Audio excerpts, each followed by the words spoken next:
Guys, today I'm going to show you how you can send fax message from HOTWAV Note. So in the first step, open the Play Store and look for the fax app. Choose Easy Fax, install it and open. Now decide that you want to get notifications, and to show again the banner with free credits you have to restart the application if you want to send your message for free. Now click on the plus button and choose source of the document. I'm gonna pick the photo.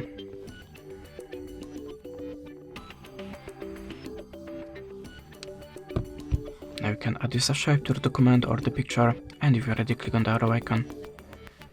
Now choose the filter for photo to make it more visible for your receiver. If you're ready, click on the accept icon, type the number in this place and choose the country from the list. To send this message, just click on this button. That's it. Thanks for watching, leave us a like or a comment, and goodbye.